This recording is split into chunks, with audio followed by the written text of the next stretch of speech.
రాంచీలో దక్షిణాఫ్రికాతో తొలి వన్డేలో అద్భుత శతకంతో జట్టు విజయంలో కీలక పాత్ర పోషించాడు విరాట్ కోహ్లీ.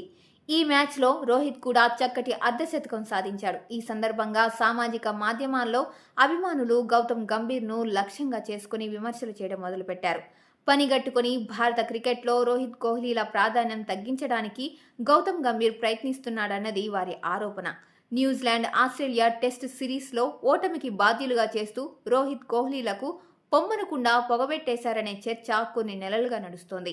రోహిత్ కోహ్లీలు ఒకరి తర్వాత ఒకరు టెస్టులకు రిటైర్మెంట్ ప్రకటించేలా చేసింది coach Gambhir, chief selector Ajit అగార్కర్లే అని వాదన వినిపించింది. ఛాంపియన్స్ ట్రోఫీలో జట్టును విజేతగా నిలిపిన రోహిత్ను తర్వాతి వన్డే సిరీస్కు కెప్టెన్గా తప్పించడంతో గౌతమ్ గంభీర్, అగార్కర్ల మీద అభిమానుల ఆగ్రహం ఇంకా పెరిగింది.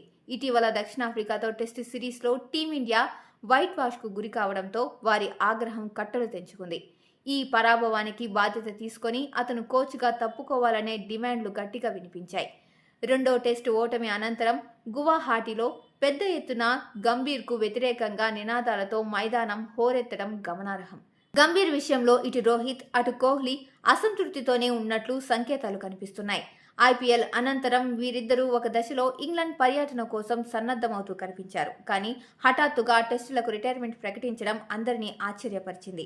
అప్పటి నుంచే ఇద్దరికీ గంభీర్తో సంబంధాలు దెబ్బతిన్నట్లు కనిపిస్తోంది.